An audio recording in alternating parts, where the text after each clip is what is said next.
अच्छा सुनो, सब्सक्राइब करते वक्त ना घंटी बजा देना, ताकि जब मैं ऑनलाइन आऊँ तो तुम्हारे फोन की भी घंटी बजे। माहिर सिनेमा। प्रिय मतदाता बंधुओं, हम आपसे आपका वोट मांगने नहीं आए हैं। जो आपके आंखों पे अंधकार का पट्टी बंधा हुआ है, मैं इस पट्टी को खोलना चाहता हूं कि आप अपना वोट किसी को दें, ईमानदार प्रत्याशी को दें, जो आपके दुख में आपके साथ रहे, आपके सुख में आपके साथ रहे।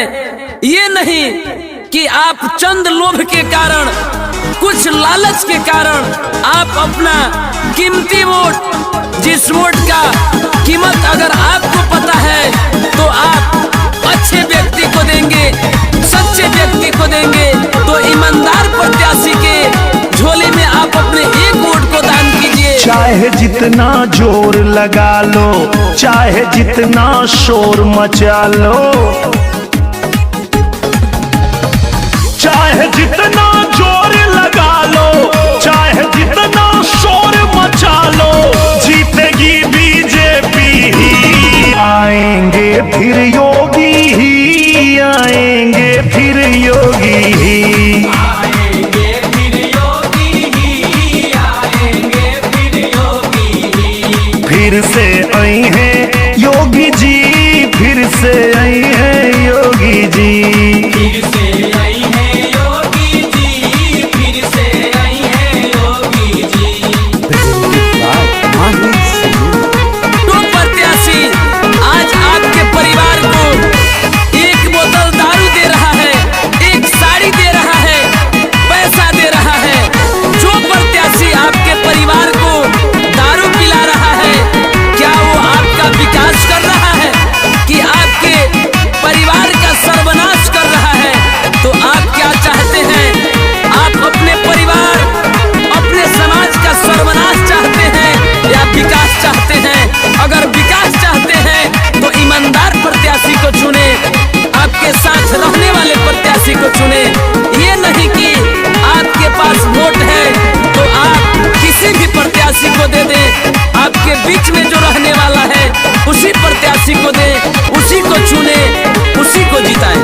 तो आइए हम सब एकजुट होकर संकल्प लें। भ्रष्ट लुटेरे चोर माफिया दंगाई सब साफ हुए, दंगाई सब साफ हुए, हाँ दंगाई सब साफ हुए। जातिवाद परिवारवाद के चेहरे सभी अनाथ हुए, चेहरे सभी अनाथ हुए, हाँ चेहरे सभी अनाथ हुए।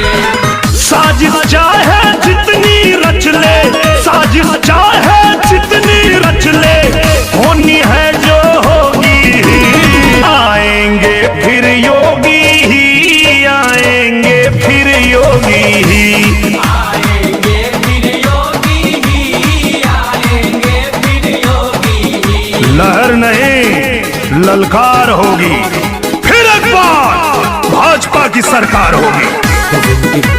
माहिर सिनेमा। तो दोस्तों, आज चुनाव का दौर चल रहा है और आपके बीच अनेकानेक लोग आ रहे हैं, मात्र आपके एक वोट अच्छा के लिए। सुनो, सब्सक्राइब करते वक्त ना घंटी बजा देना, ताकि जब मैं ऑनलाइन आऊँ तो कि तुम्हारे फोन आपका की भी एक घंटी बजे। वोट किस तरह के प्रत्याशी को देना चाहते हैं? अच्छा सुनो, सब्सक्राइब करते वक्त ना आपका घंटी वोट बजा है, देना, ताकि जब मैं ऑनलाइन ना आऊँ तो नमक तुम्हारे है फोन की भी घंटी कि बजे। इसे आप भोजन में डाल करके खा सकते हैं, और नहीं ये अचार है जिसे आप रख करके खा सकते हैं।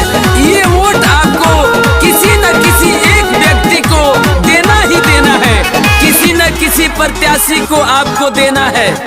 क्या आपको पता है ये आपका एक ही वोट आपके बच्चों के भविष्य को लिखेगा?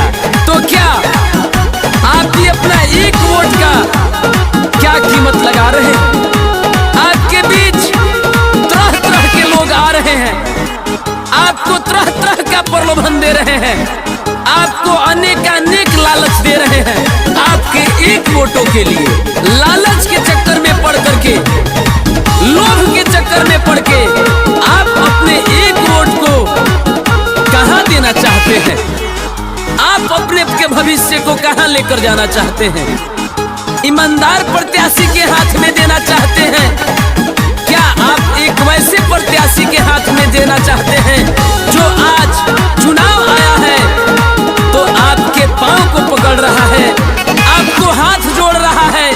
लेकिन क्या जो प्रत्याशी आज चुनाव के समय में आपको अपना भाई बना रहा है, अपना बेटा बना रहा है, अपने थाली में खिला रहा है और आपके थाली में खा रहा है, आपके कदम से कदम मिला करके चल रहा है, लेकिन क्या वो प्रत्याशी आपके साथ साथ 5 वर्षों तक चलेगा, आपके जीवन का निर्वाह में आपका साथ देगा, आपके दुख में साथ देगा?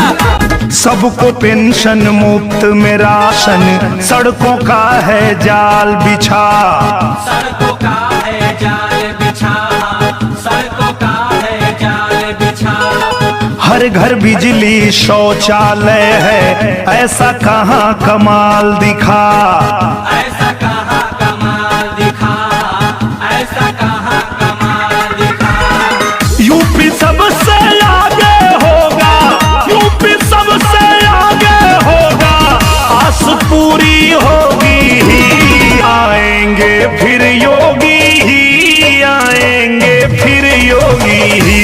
आएंगे फिर योगी ही, आएंगे फिर योगी ही।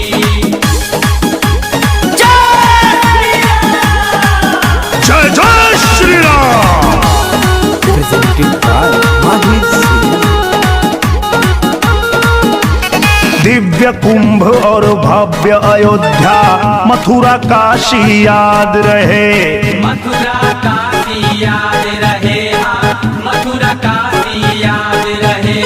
राम कृष्ण की गूंज उठी जो, हरदम वह आबाद रहे, हरदम वह आबाद रहे, हाँ, हरदम वह आबाद रहे। कोरोना से लड़ी लड़ाई, कोरोना से लड़ी लड़ाई, लौटेंगे उपयोगी ही, आएंगे फिर योगी ही, आएंगे फिर योगी ही।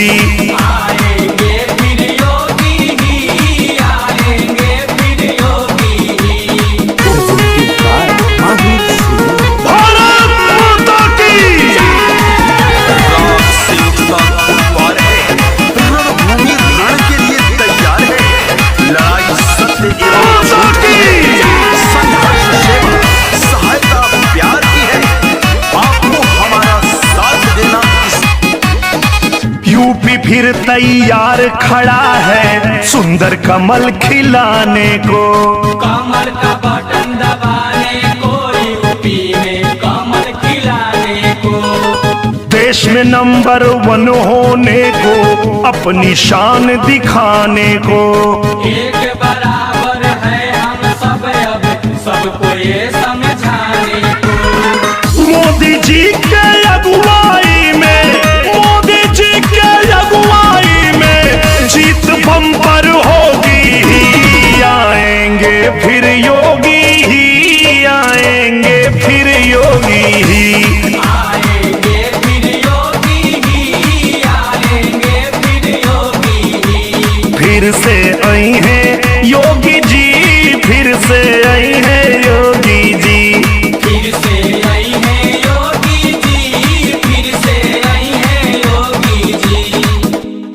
अच्छा सुनो, सब्सक्राइब करते वक्त ना घंटी बजा देना, ताकि जब मैं ऑनलाइन आऊँ तो तुम्हारे फोन की भी घंटी बजे। Presented by Mahir Cinema.